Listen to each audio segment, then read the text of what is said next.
All right. Well, thank you everybody for joining New York City's VMUG. This is going to be the last event of the year, and I'm happy to announce all the panelists that we have. So, thank you everybody for joining and taking your time out of your busy schedules to come and attend and share your thoughts and your insights as to how the year has been going, and obviously get your take on everything. So, definitely appreciate it.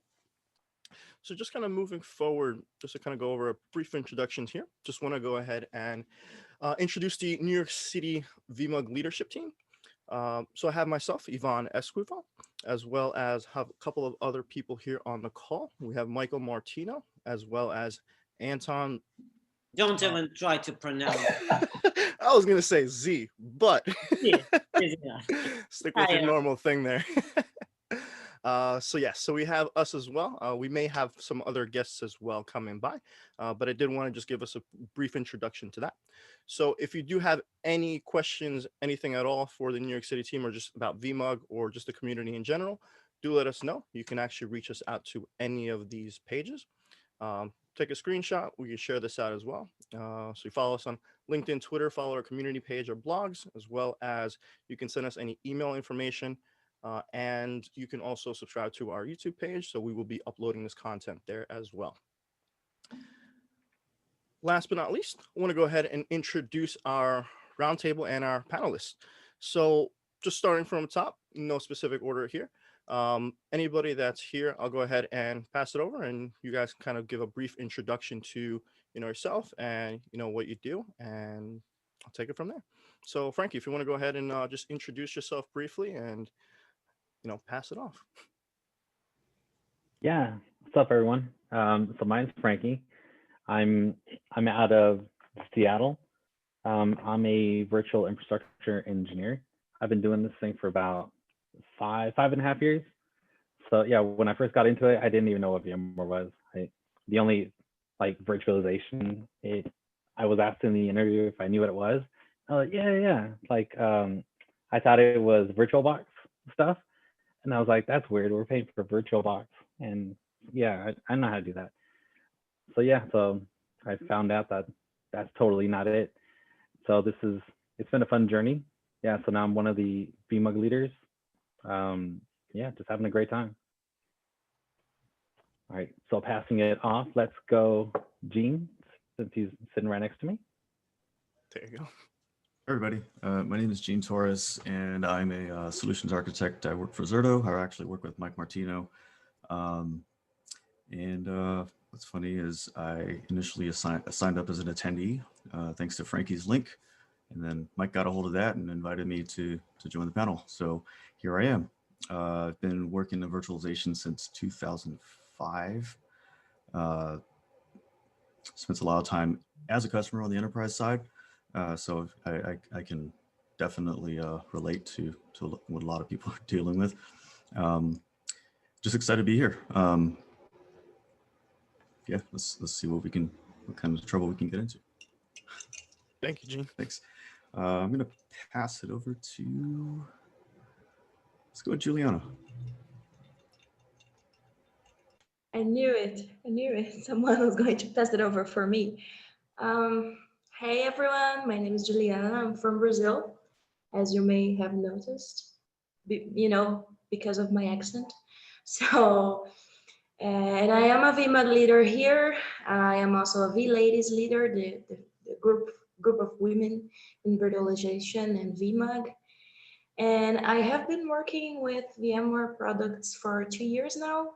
And recently I have a change of jobs, but leave it for a surprise later, And I'm going to pass it over for Brian because I know him and I remember him from last time. How are you, Brian? I'm doing well, Juliana. How are you? Yeah, I'm fine. Yeah, we had some fun around VMworld this year. Always a good time. So hi, everyone. My name is Brian Knudtson. I've been in the VMware community for ages. Actually, it started the Omaha VMUG many moons ago, one of the early VMUGs. Still involved in that, though this year has been kind of a wash for the entire group. So I started in VMware stuff. My first real big thing was going to VMworld 2004, which happens to be the first VMworld. So I've been a part of the VMware community since its inception for the most part.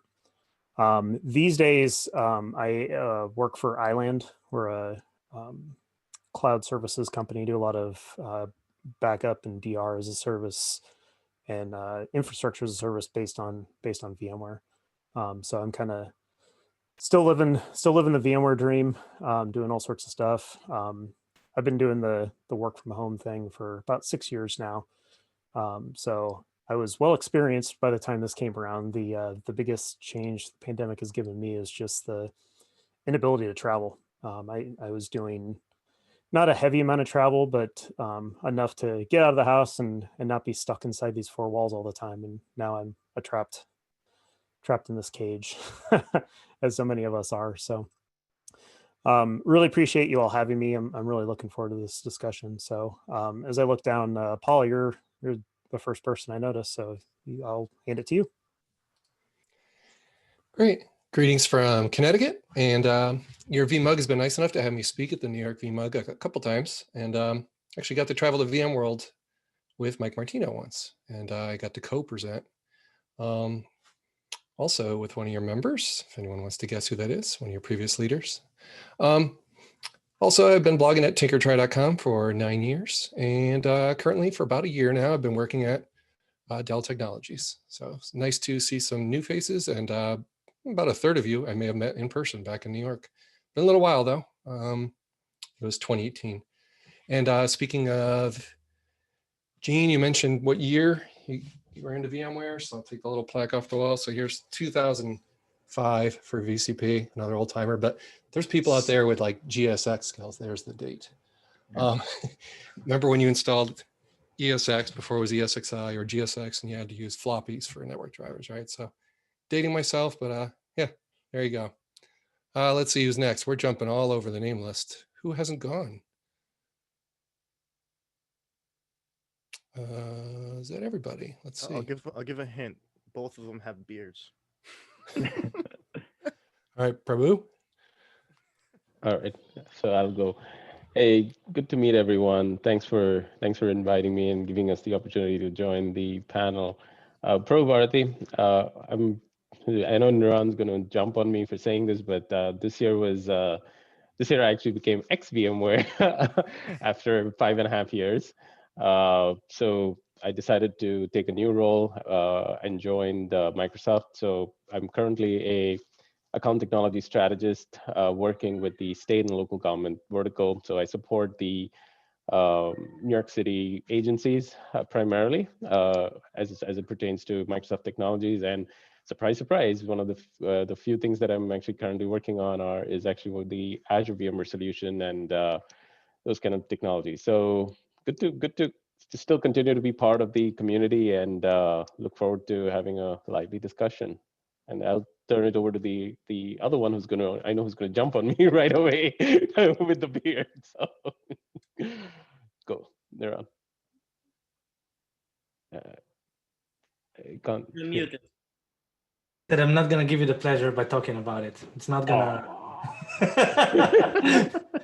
As you all seem kind of disappointed that I can't work with Prabhu on a daily basis anymore, but we talk a lot. Hey guys, Niran EvenChen. I live very close to New York City, like across the river, so I need a passport to get to the city. But I've been working with New York City crew, VMware crew for many years. Since I joined VMware, I think since 2013. A bit about me. If we compare in versions, the first version of ESX I installed was 1.0.1 with the ESX console, if you remember. It was called forgot the name. Anyway, and then I was a VMware instructor since 2.1 till vSphere 5.5, I think. Joined VMware 2013, done a lot of roles within the company. Right now, I'm focused on networking and security for containers. So my main focus is NSXT, of course, It's Tanzu Service Mesh, which is my latest passion. And, just happy to be here with you guys. Also very involved in the VCDX community. So if anyone needs help mentoring, would love to help.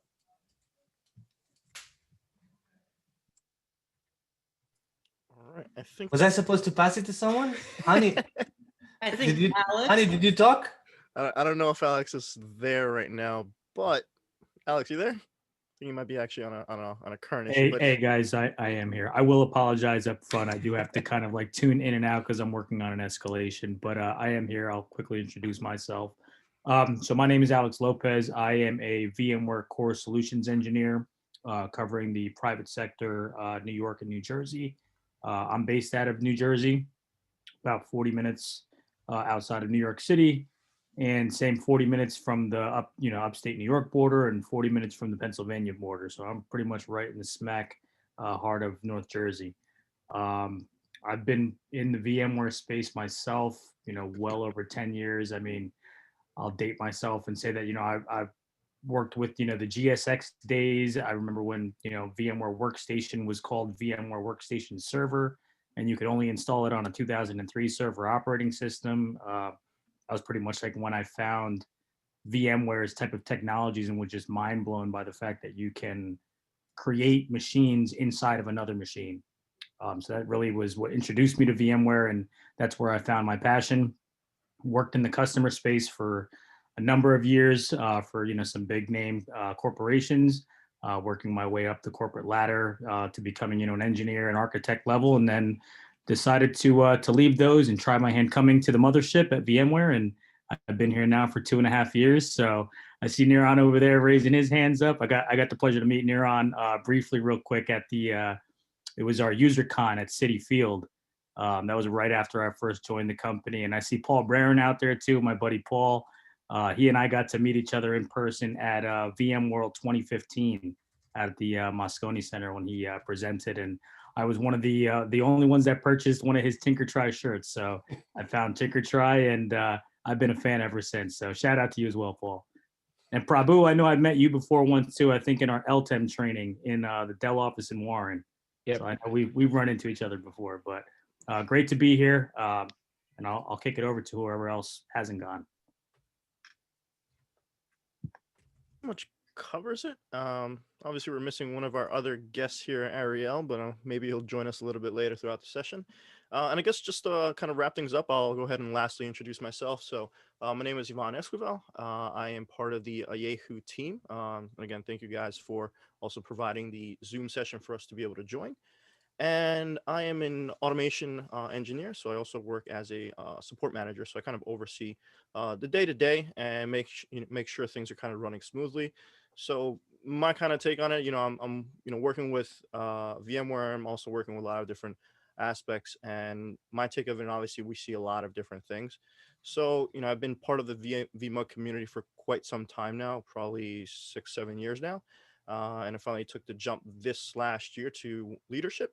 And obviously it was quite challenging to say the least, to be kind of a new leader here, and also with new challenges of 2020 and kind of comparing it to what 2019 and years were before that. So definitely a challenge, but definitely also an opportunity to say the least. So that's pretty much it. I guess we'll kind of just jump right into it, I guess. Speaking of 2020, what is it really like? What is working from home? Obviously, all of us are on a virtual environment. Everybody's got different settings, different, environments, different type of challenges. So, I'll kind of turn things over to, to the first one, Franky. How has the change been on your side? Sorry to call you out there, buddy. No worries. No worries. So Yeah, so how's the challenges been, and kind of understanding everything from 2020 really for you? Man, so I'm a very shy person, but like if I see somebody face to face, it makes it so much easier to talk to people. So I am definitely a talker, where where I get up at my desk when I used to go into the office, get up and just go right over to other people's cubes, invite people to go get a coffee downstairs and go have lunch and breakfast with people and just mingle and play ping pong. And it's crazy now. Yeah, so I have 2 little kids, and but luckily our house is big enough where both kids have their own rooms and they have their own little desk set up, so they're separated. But my wife, so she's not here, so I can talk, right? So I don't get slapped. And but it's just it is difficult with just being around family for so much. Don't get me wrong, I love it, but I definitely miss the being able to get away. So best believe when we've had hardware issues at work, oh man, I'm the first one. I'm like, oh, I'm out, I'm there. Don't even worry about it. Yeah, I go there, I mask up, I'm good. I have my hand sanitizer. I don't speak to anybody. I'm just so excited to get out of the house. Yeah, yeah. So it's cool. It's fun. Yeah, so I can't complain too much. Luckily, knock on wood, we've been safe. Our neighbors, family, everybody's been safe. So yeah, everybody's healthy. And so far we've been able to have some really good, some meetings, some virtual meetings with the community here. And I love it. It's just getting to know people in a different way. Yeah, it's tough. It has its challenges, but it's also been fun. It's not all bad. Nice. Nice. And then I guess Juliana, just actually as a follow up there, you're also kind of a VMUG leader as well for your the Latin community area. So has there been any real changes for you? What has 2020 been for you and the VMUG community in general, or just for you personally? Oh man, where can I start? I mean, it's been like a rough year, I guess, for everyone. Everyone is feeling all this negative energy all over the world. But here, I guess Brazilians, they are, we like to hug. So it's been really difficult. And, we are all a community. We are in VMUG, and in VMUG, we are used to, meetings and to shake hands and to hug everyone and to make friends. So I guess everyone in the VMUG community felt this year, felt this pandemic, and also felt every change we had. The virtual world, wasn't that bad. We got to meet a lot of different people. Like Niran said, I miss hugs, me too. So we got to meet a lot of different people. Like I am here because of it. I am talking to everyone here because of it, because of the virtual meetings. Otherwise, I wouldn't be able to go to New York. So it's been fun, there's nothing to do. We have to enjoy ourselves. Yeah, no, that's a great point. I think you mentioned there was a big change, in 2020 for a lot of people. However, especially in the kind of the tech industry and just in general, there's a lot of people obviously that have been accustomed to that. That hasn't been such a shocking change for them. And actually kind of mentioning that, Brian, I know you mentioned you've been working from home probably for quite some time now, right? So how has this impacted you, and that has it even been really a big impact work-wise or maybe even personal for you? Yeah, I mean, personal, everyone's dealing with more family in the house than they're used to, whether you work from home or not. So that's been a little bit.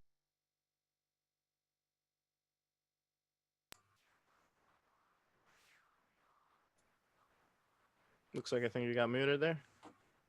Got audio back, Brian? Can't unmute. I think you're good now. Okay, can you hear me now? Yes. Oh. Muted again.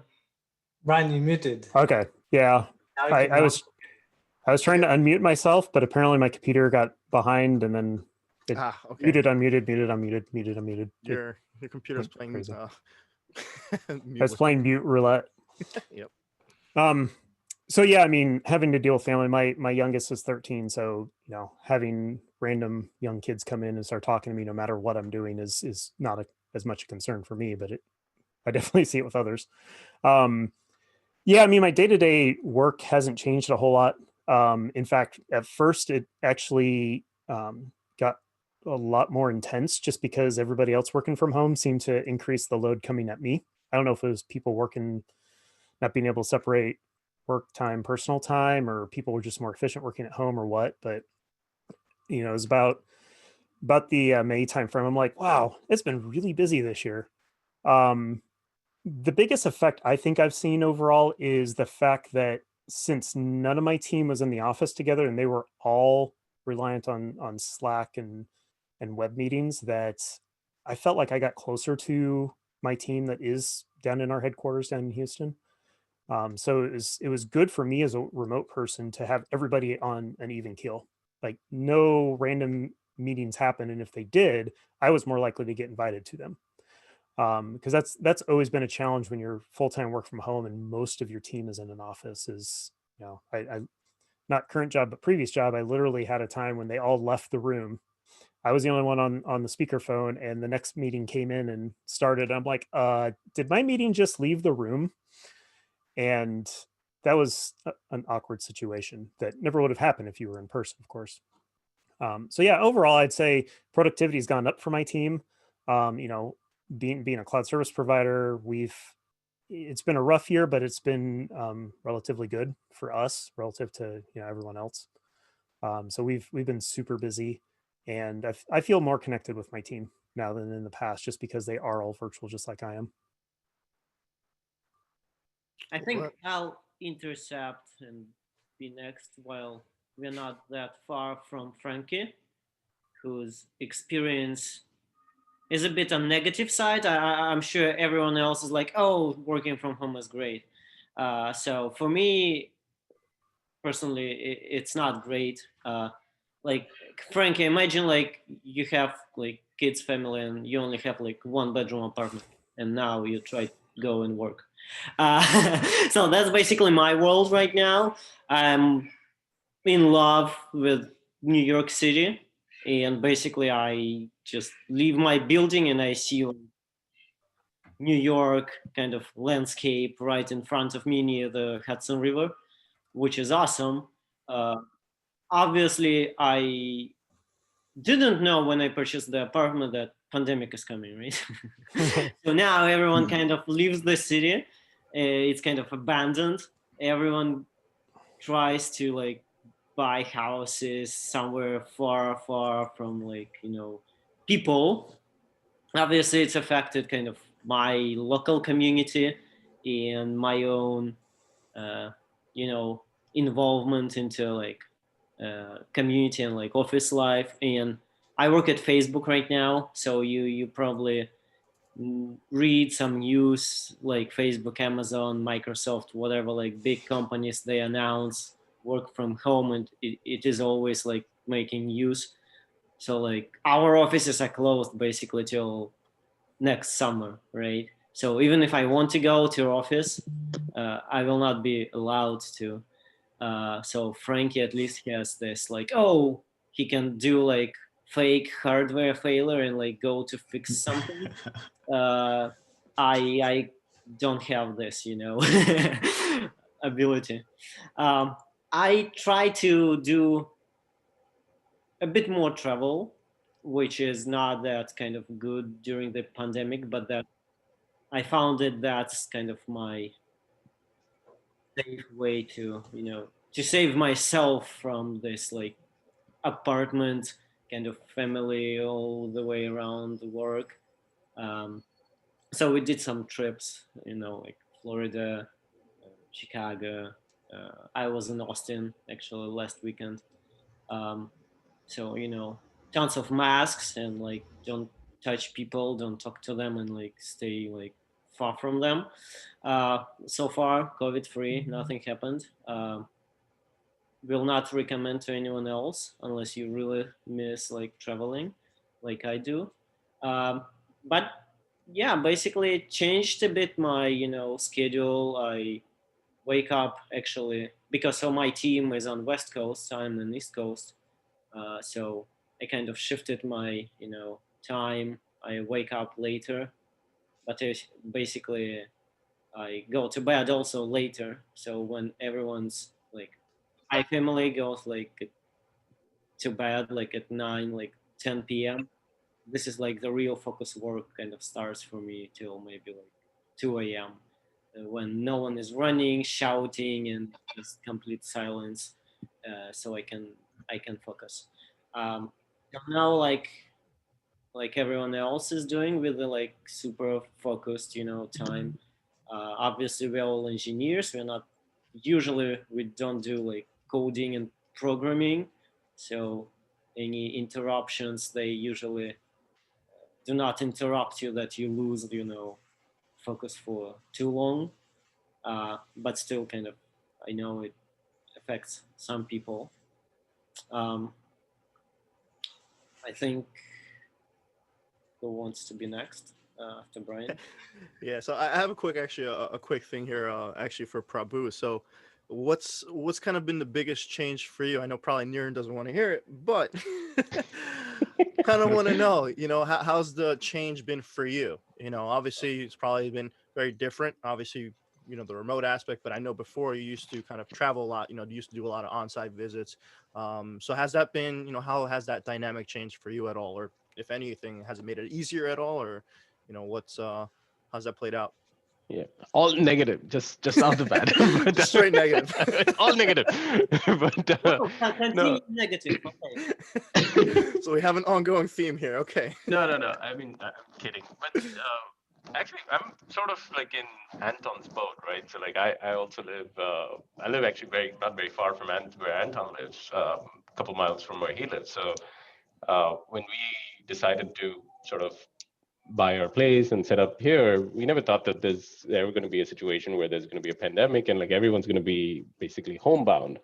So like Brian, I've been sort of home office for many years, but the home office that I was used to was very different. Where, like you said, there would be client meetings or travel or something. So I would go travel, come back, and then if I'm not traveling, I would just stay home and work. So it wasn't like I was the work from home was very different than what the work from home is now. This is not working from home that most of us are sort of used to. This is forced you to sort of go work from home sort of a thing.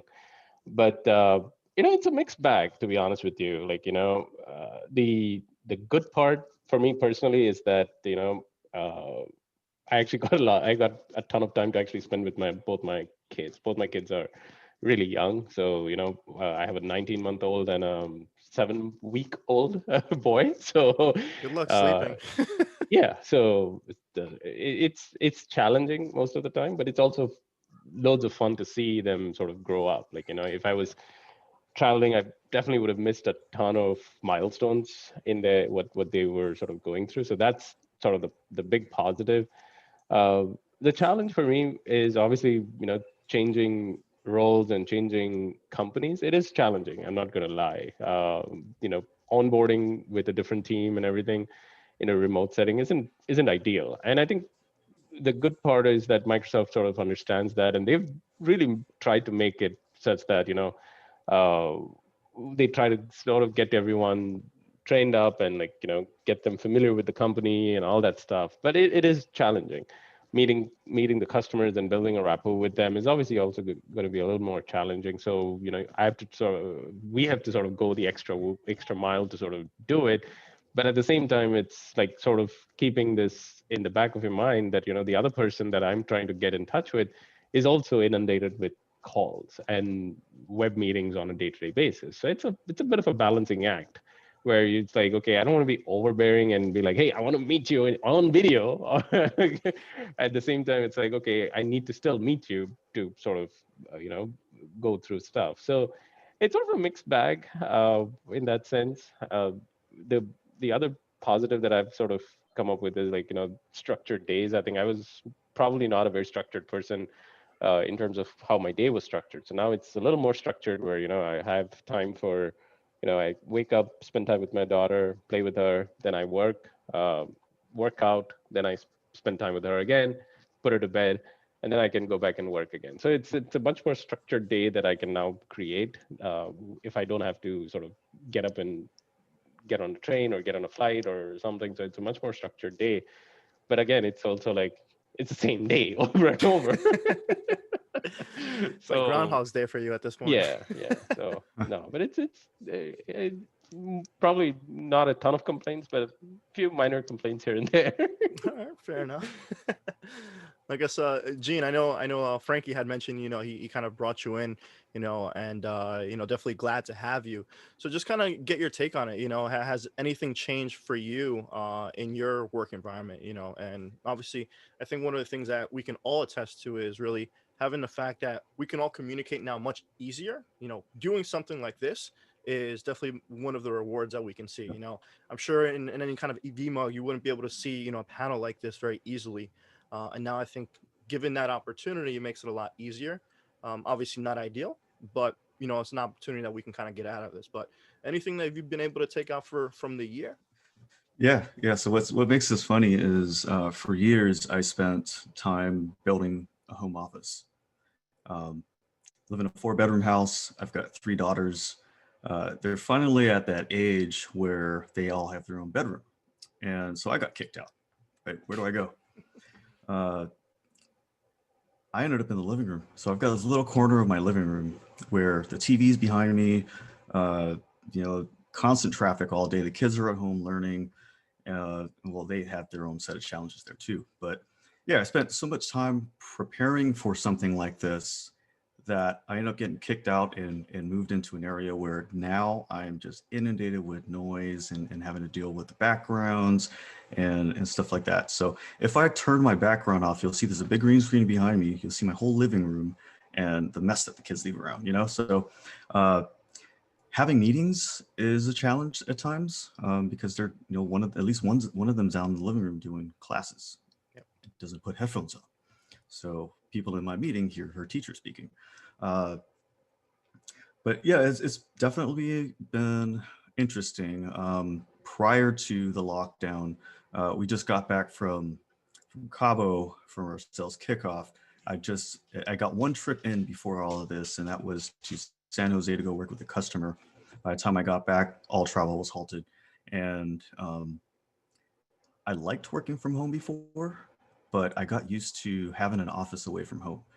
We didn't have an actual office, but I spent a lot of time in Bellevue, Washington, and the Capital One Cafe is an open, welcoming space with workspace. So I used to meet with my account guys, and we used to just hang out there and work throughout the day, go do customer meetings, go to lunch.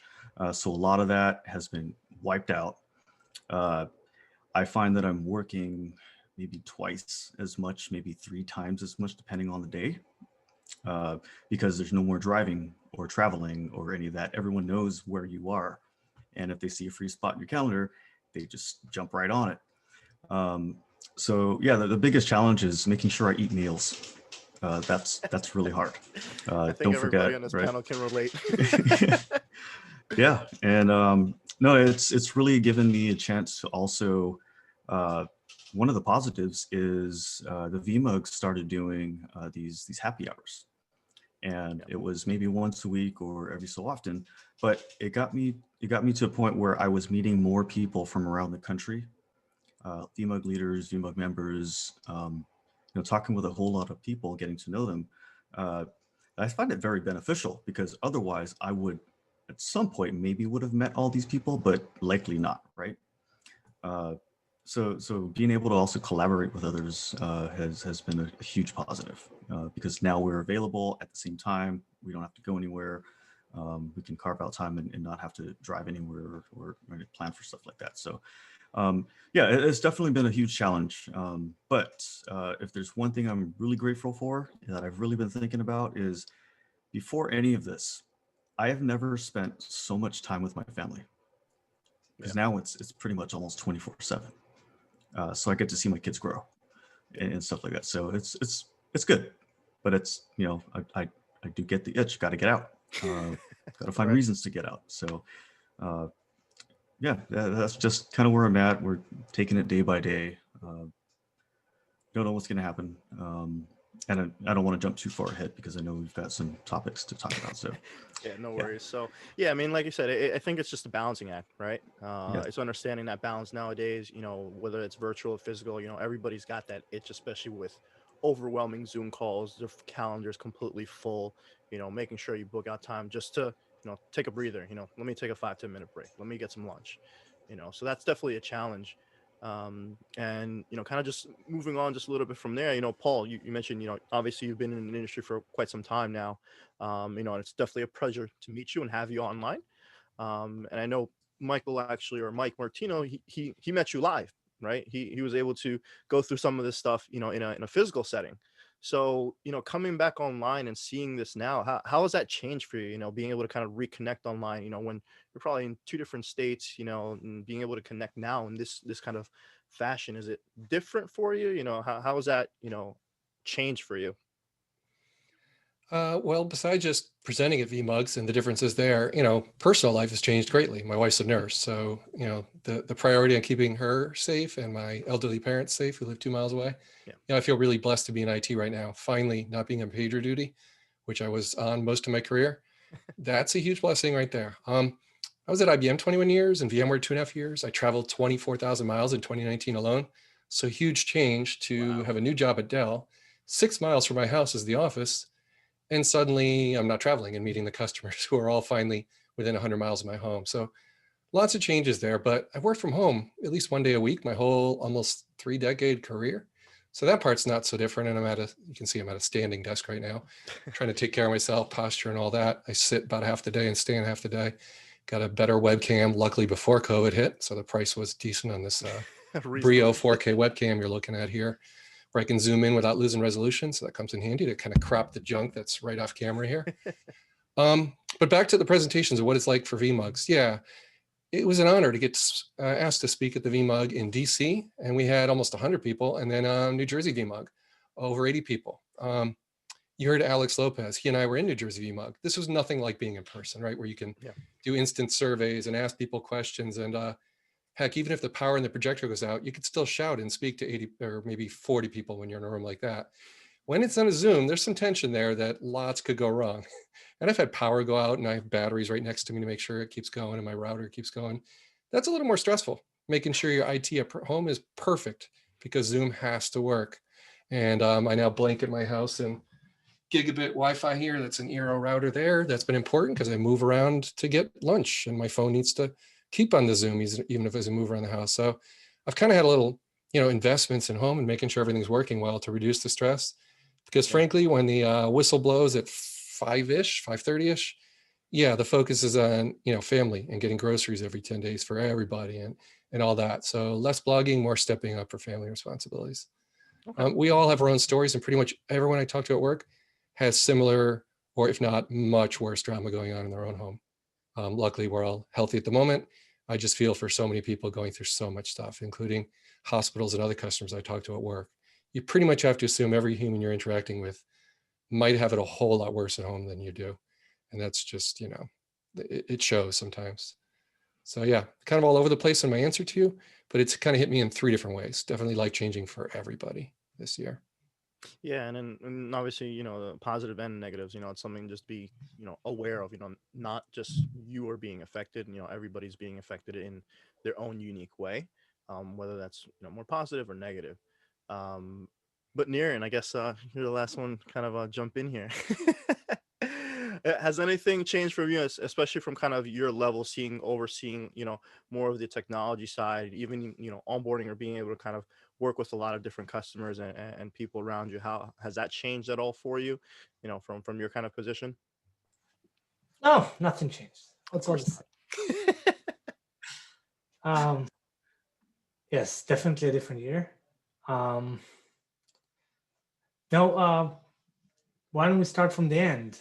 I just got access to a really, really cool something on vSphere. And I don't know about you guys, but how long has it been since the last time you saw a real innovation in vSphere? So what I got access to is really, really interesting and cool. If anyone can guess, I will nod in acceptance. If you can't guess, you'll see soon. Besides that, I work over 100,000 miles last year. I was like thinking, I need to take it down a bit. And now I'm thinking, be careful what you wish for. I would love a conference or two. Like I want to be at home, like, and now everyone is at home. No, I like being at home. Don't get me wrong. I would love to be also at VMworld, and there's a CTOA conference that I love going to, and my only pleasure is my occasional lunch with Mr. Prabhu here, where he kind of gives me a bit of his time, and we can sit and eat and talk. Besides that, from a work perspective,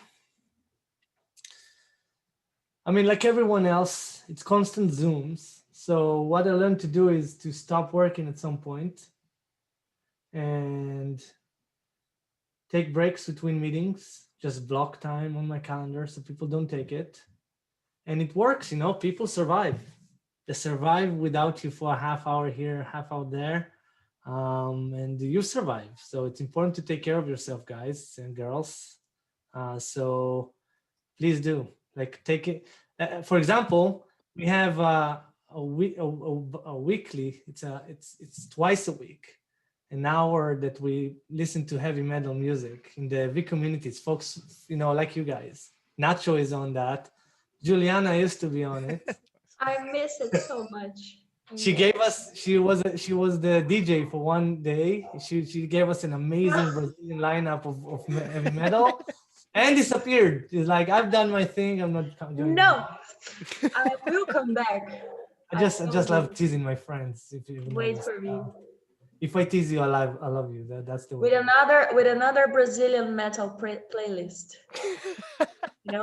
This is my promise. So join us if you like metal or you like, hanging out with people just to listen to music. Yeah, please join us. And that's all for me on that. Nice. Well, I think you honestly bring up a really good point, and something it's kind of a great segue there is to, what you've actually done to, kind of de-stress, get away from Zoom, what that looks like for you. As you mentioned, we have a whole, V community around metal, that's awesome. We have one of the things that, a lot of us in the New York City community, and it all started with pretty much, one of the guys that's not here is Ariel, but I want to give him a quick shout out anyway. So he's always brought us together with kind of V beers and V ramen, so there's a big community thing that's around us that it just isn't technical. It's for us to be able to kind of get together on more of a personal level and just be able to be a community, not specifically talk about tech, but at the end of the day, all of us kind of relate to something in tech, right? Something outside of tech as well.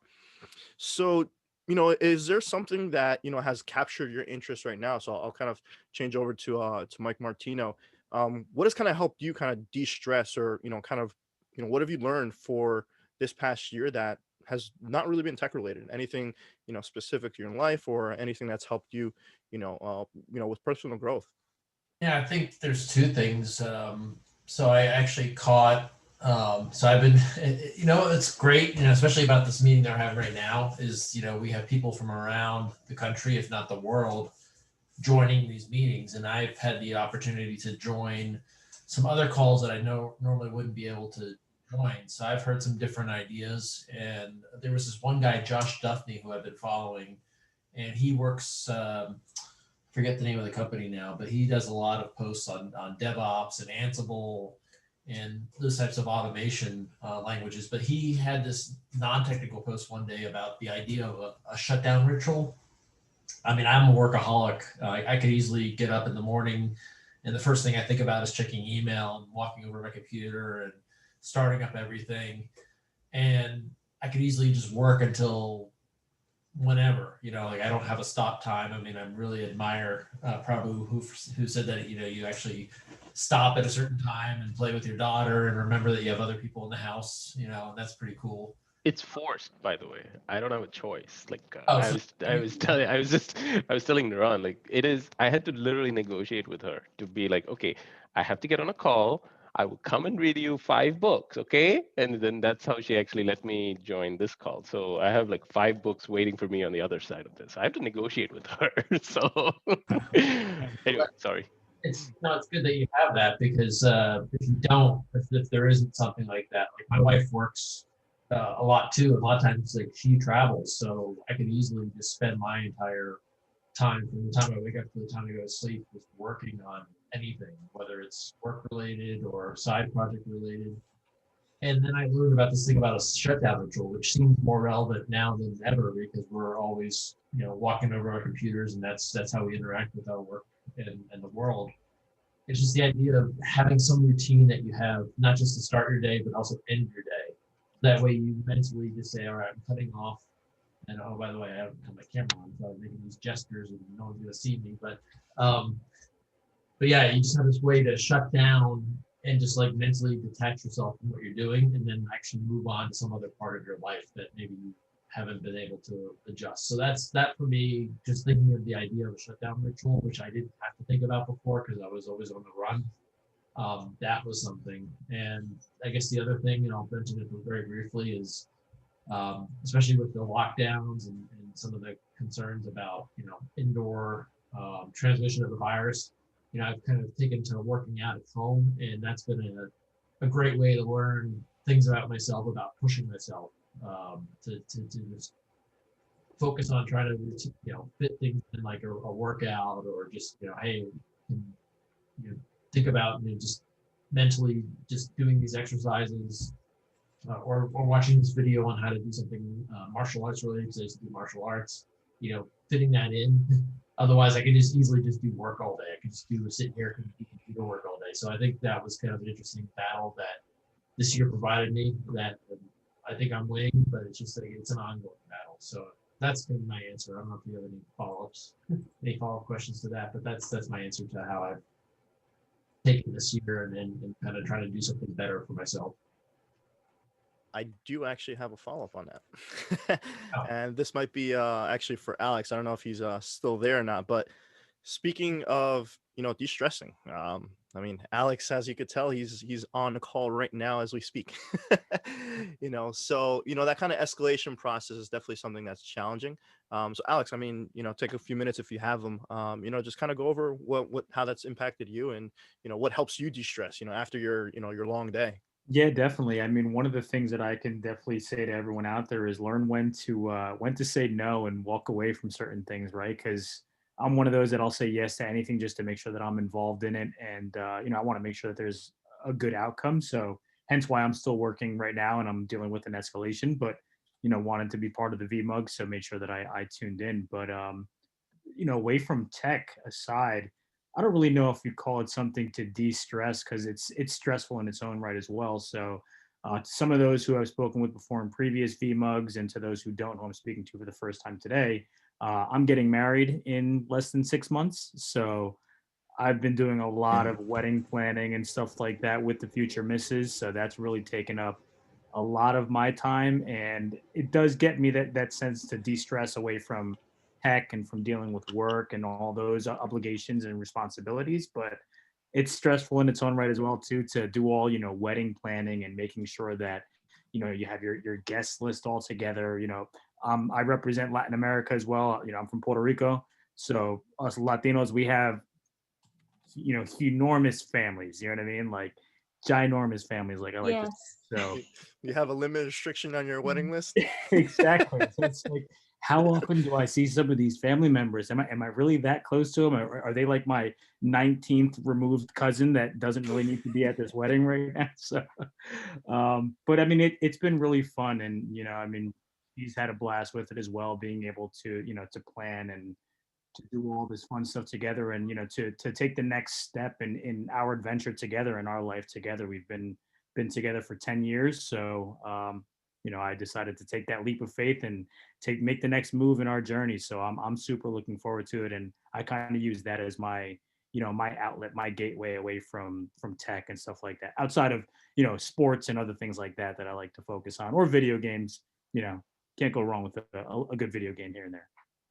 Bonded over that, right? Absolutely. You and I have done that plenty of times. So I'm actually still on some Call of Duty and stuff at times. I don't get to go on as often as I'd like to, but I still hop on there every so often. And I've been hearing a lot of things about this new Cyberpunk game. So Yep. It's so good. I'm I gonna think have there's to been a give lot it of feedback on that recently. Yeah.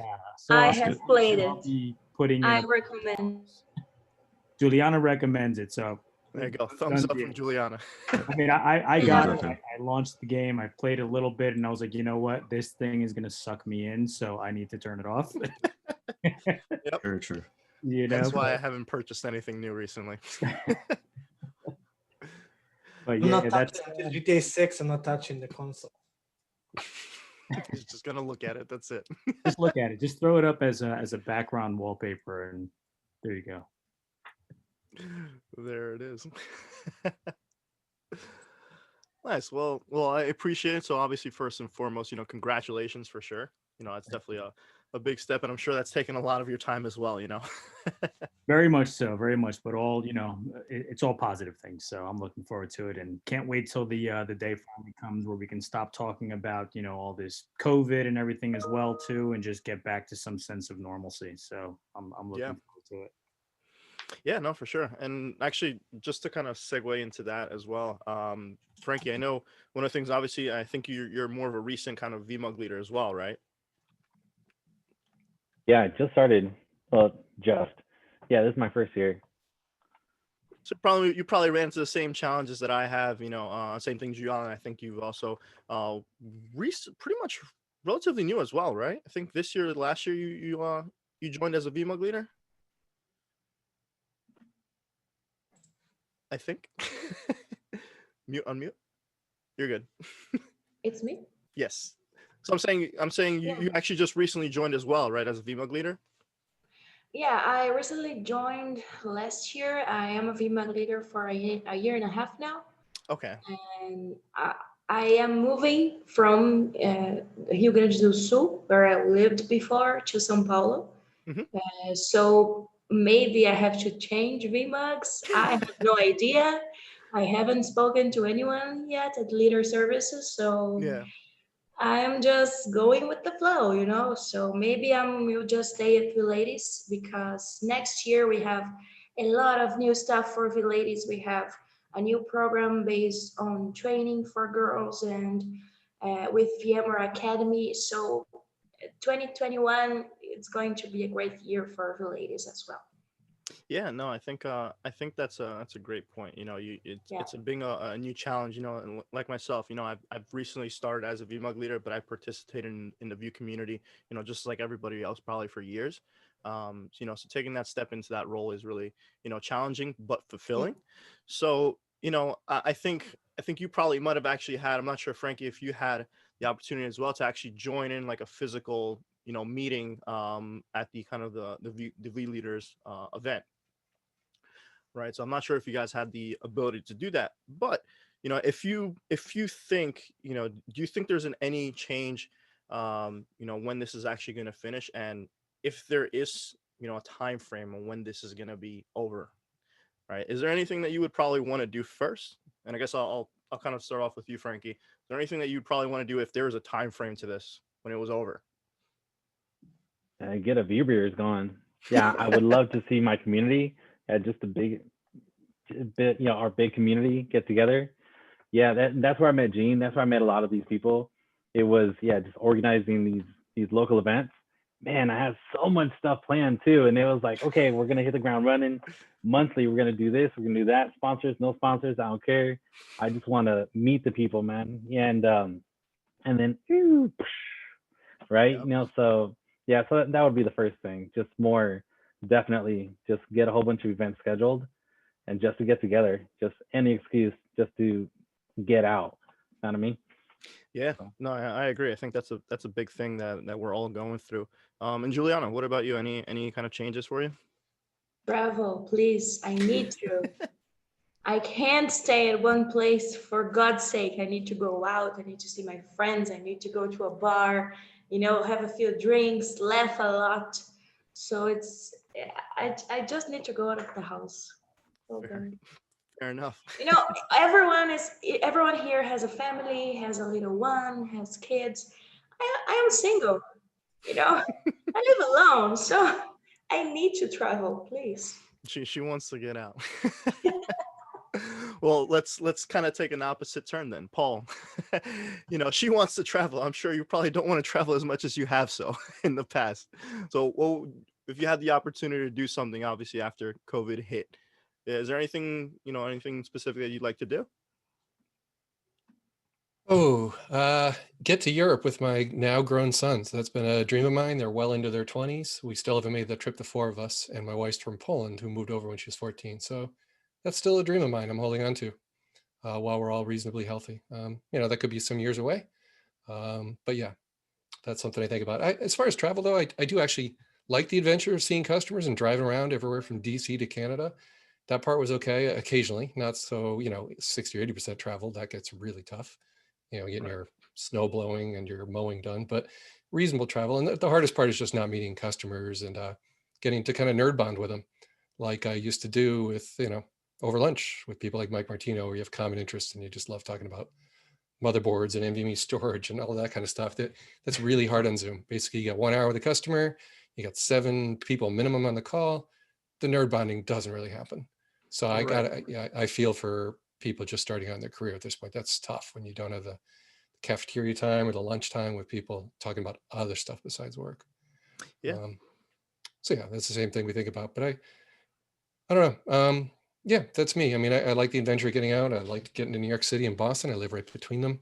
And, I do miss that a bit. But for work-life balance and focusing more on my family, I feel pretty blessed I get a chance to take care of my parents who are managing to stay healthy. So it's mixed feelings on all of it.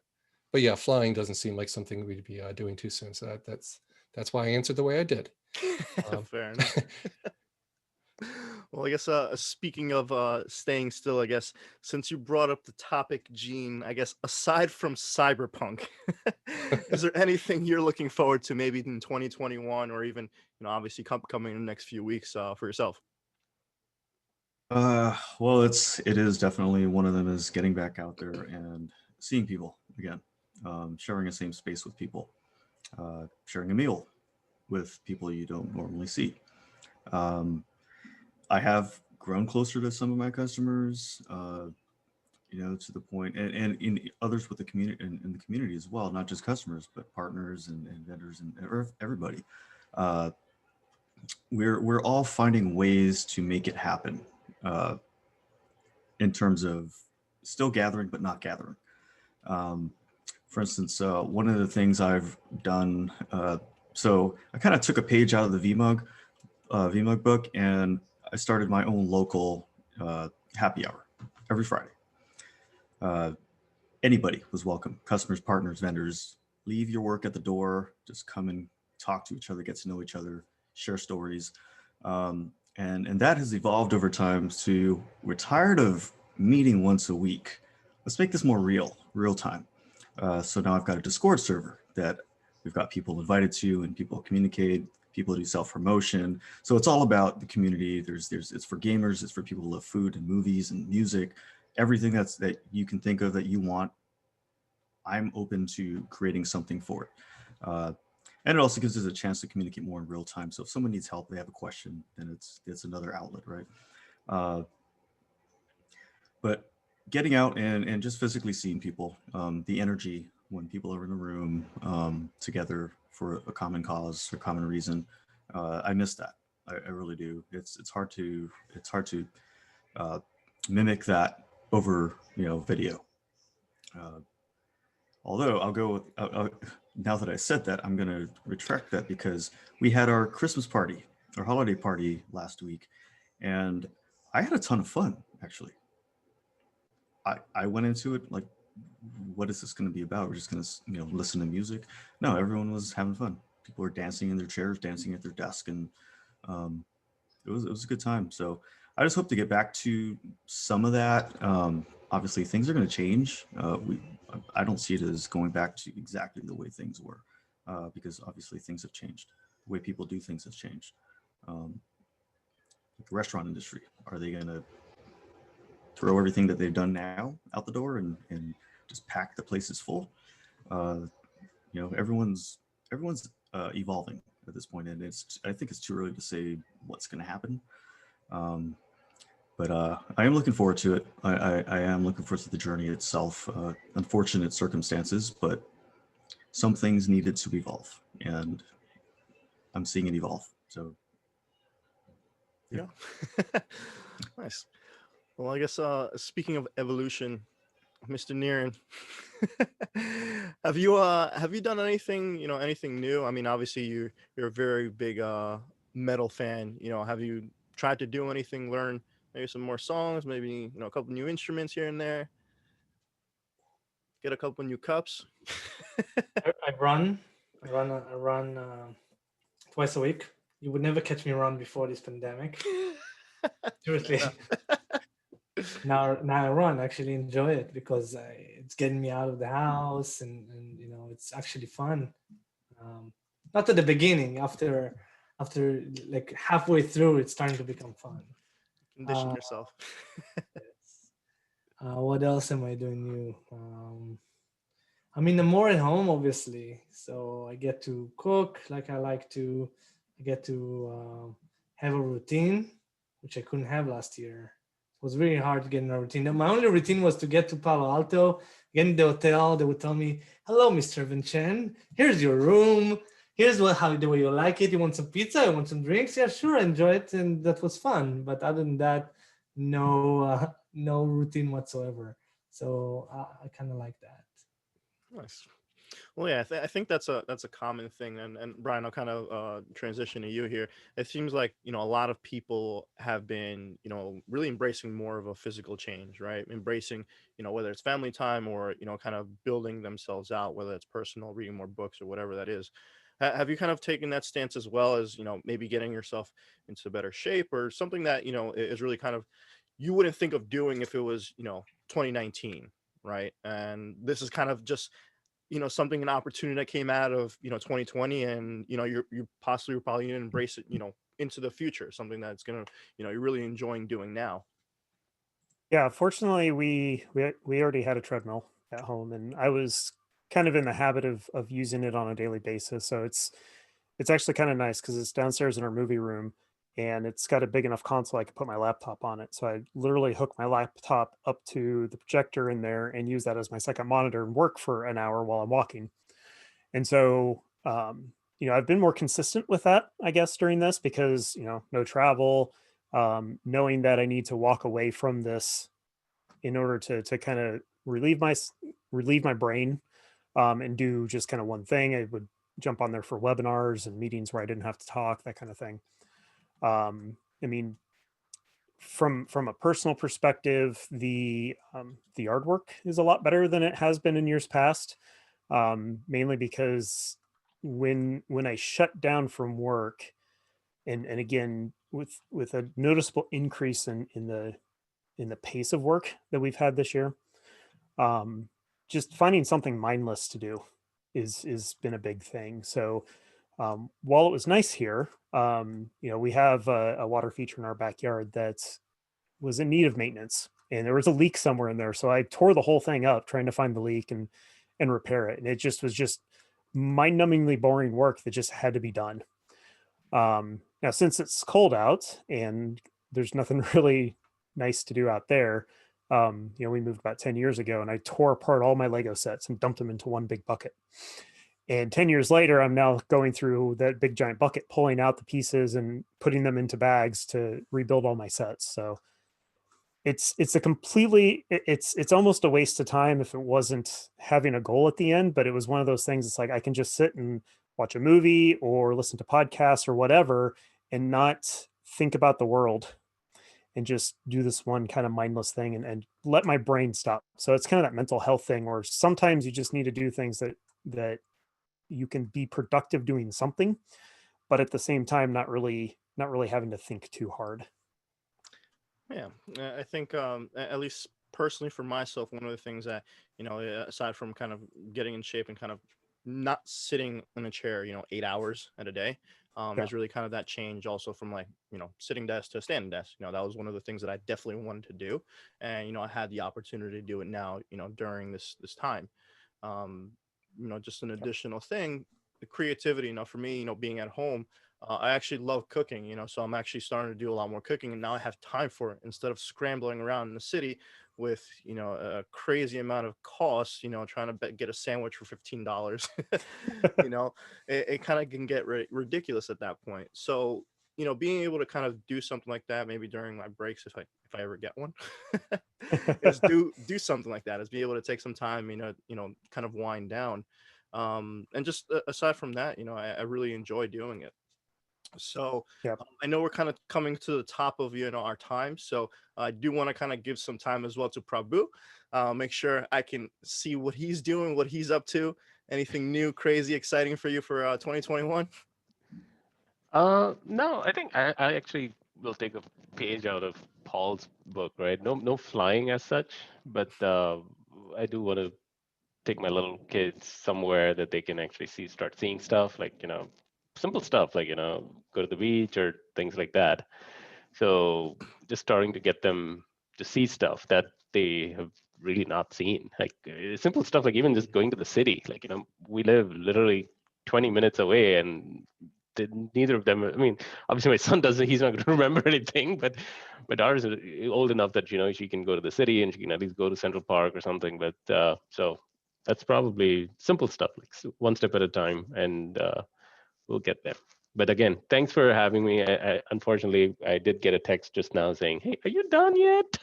So I should go and see what my little one is doing. So thanks, everyone. I wish you all, a very safe and healthy 2021, and best wishes for you and your extended family and friends and everyone out there. Thank you. Thank you, and like that closing. So on that, I guess we'll kind of start wrapping things up here. So I like to kind of just reiterate again, if anybody here has any questions for the panelists, or maybe even panelists have questions for each other, definitely let me know. Feel free to kind of speak and open it up. Kind of taking a look in the chat here. Looks like we have no questions as of yet. So I'll kind of open things up, and I definitely appreciate everybody joining us and, taking some time here to, listen to what we had to say for today.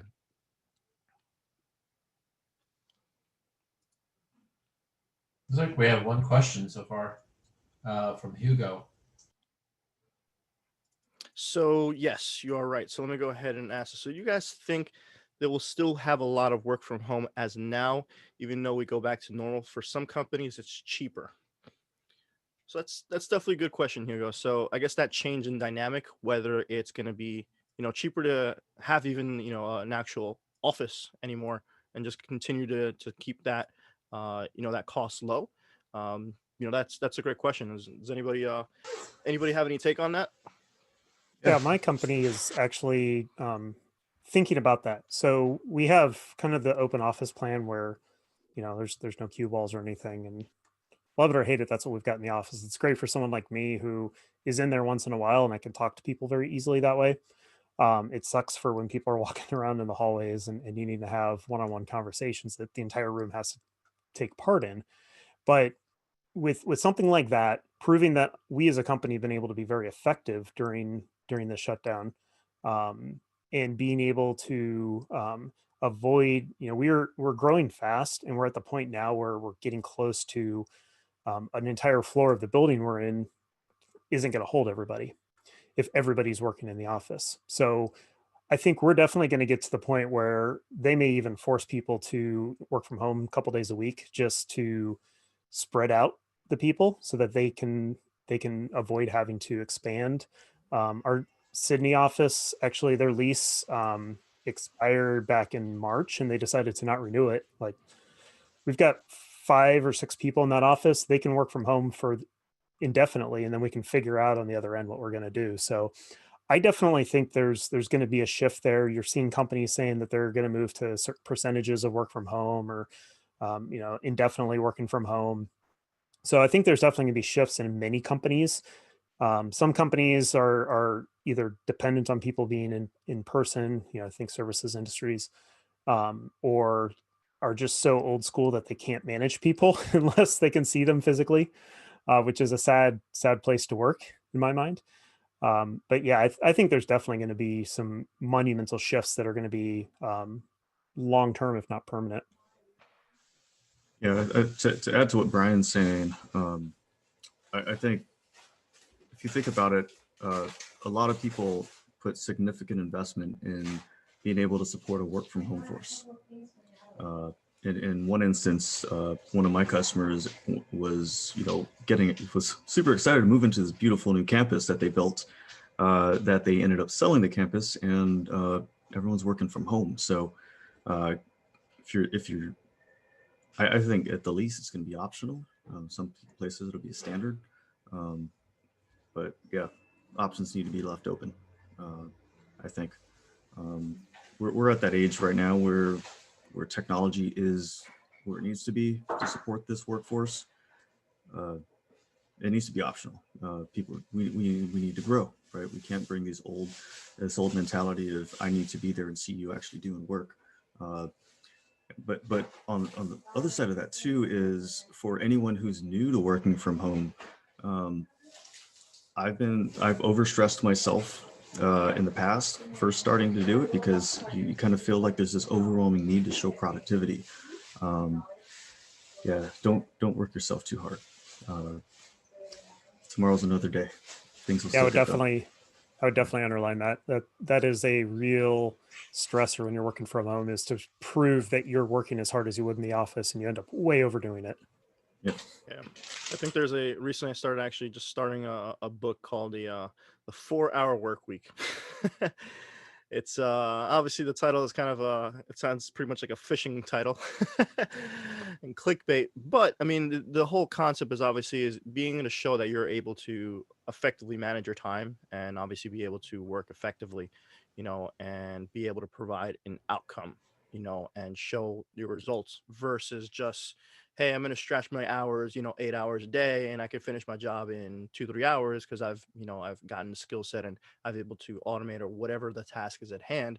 And then all of a sudden, if someone's kind of overseeing you, then you kind of start working backwards. You're going to say, okay, how can I make this process longer? Because I have to stretch it 8 hours.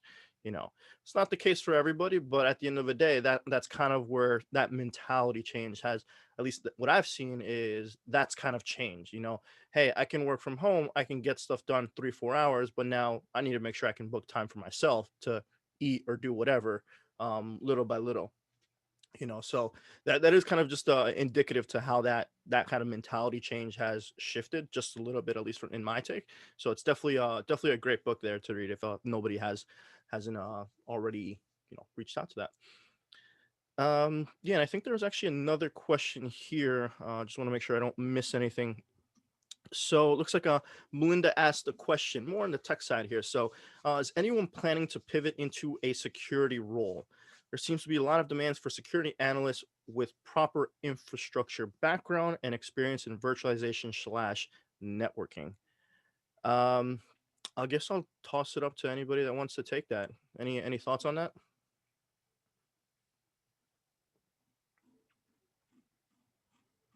I can confirm that there is a demand for such analysts, but I personally had an opportunity once to kind of jump to a security role. I decided not to because I still think that I haven't finished, I would say, sharpening my virtualization skills yet. So like I'm not totally done with virtualization, so I wasn't ready like to jump into such role. But that's kind of my personal things. But yeah, security is pretty important, and now it becomes even more important. I think it's finally the year of VDI.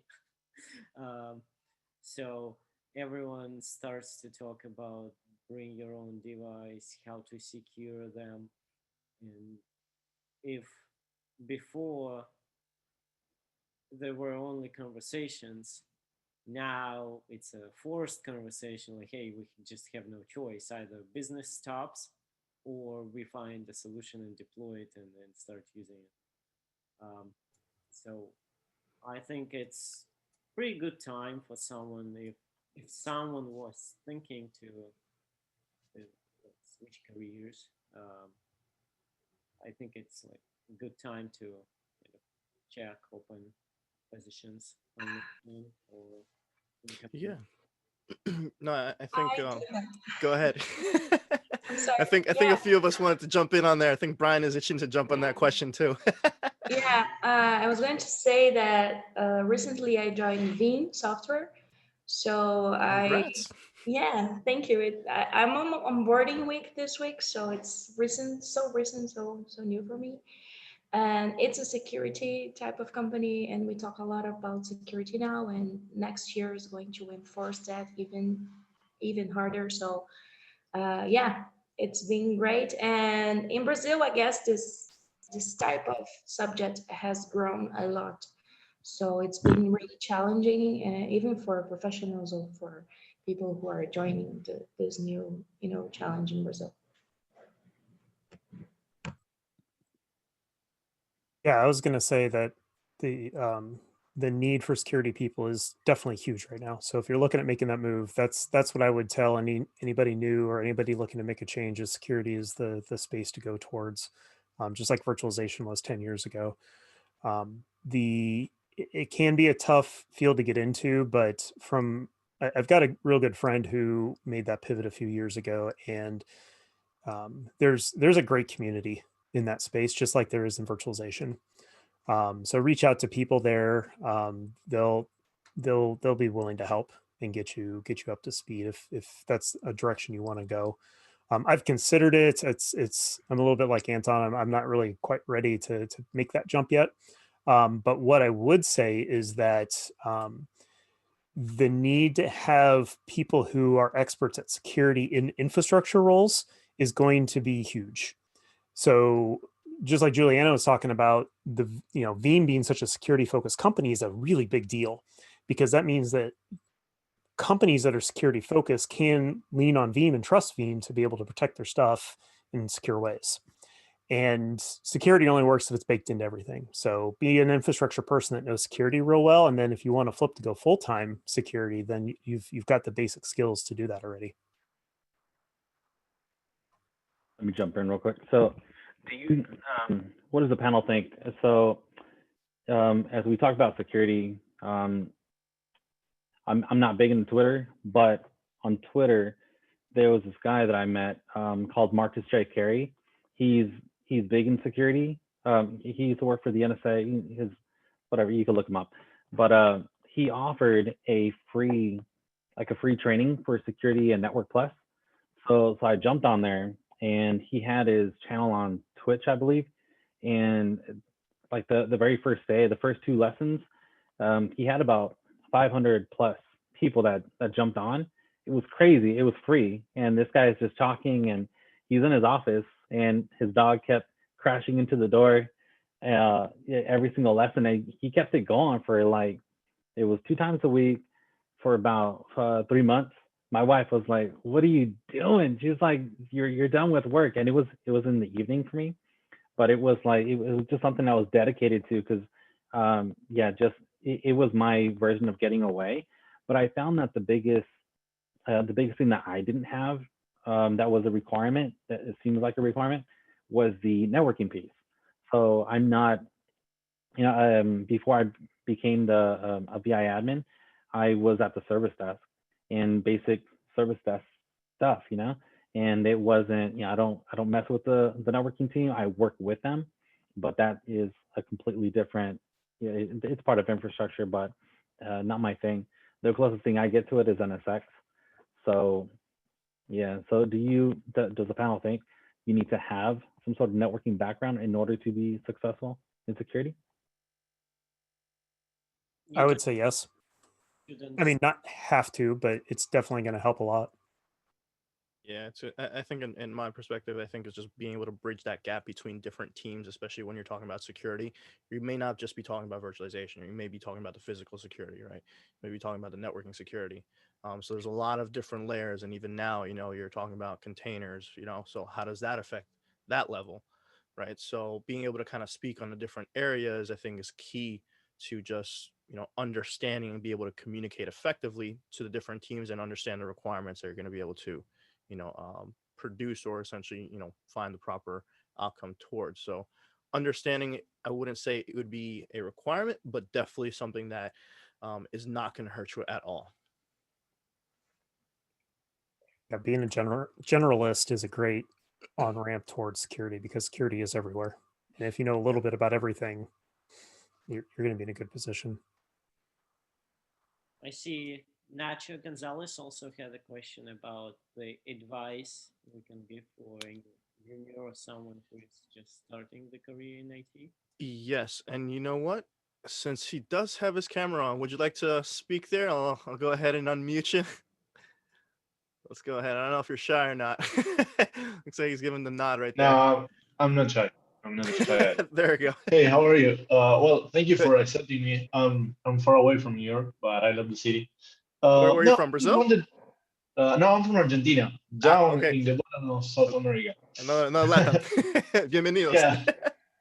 Gracias. No, I wanted to ask the question because well, I have a few years of experience in virtualization and system administration, but one of the things I find most satisfying on my career and on my day-to-day things I do is to mentor other people. Let's say I have a blog, I tweet a lot. You can see me on big communities. Helping others is one thing I really like to do. Well, Ariel is not here, but I talk with him a lot about this. I like knowing what are the best advices you can give someone who is starting on the community.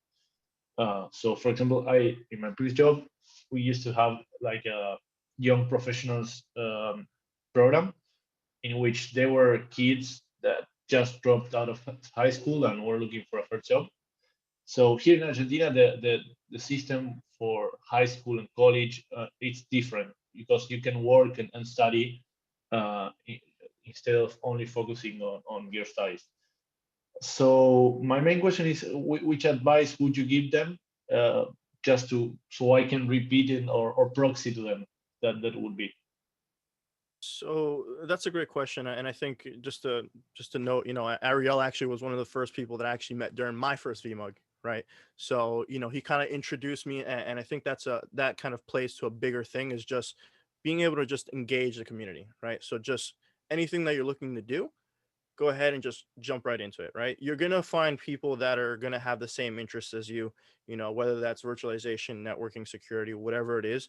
And obviously being able to surround yourself around those type of people is going to help you get that mindset of, hey, I want to go ahead and do X, Y, and Z, right? Maybe I can get some advice from them, and you build those relationships over time, right? It doesn't have to just be technical.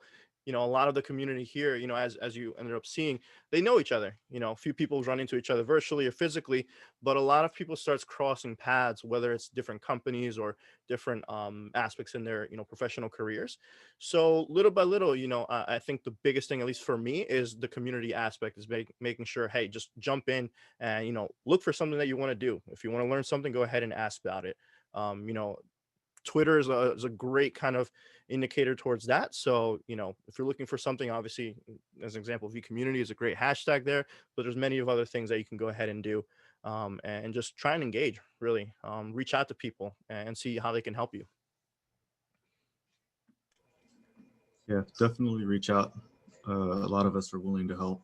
The thing is, so I'm a lot older than I actually look. But the thing about my career and everything that I've learned throughout my life is, if I don't share that information with anybody, it's lost when I'm gone, right? So I am very open to anyone asking any questions. Like, even if you think the question is stupid, it's not.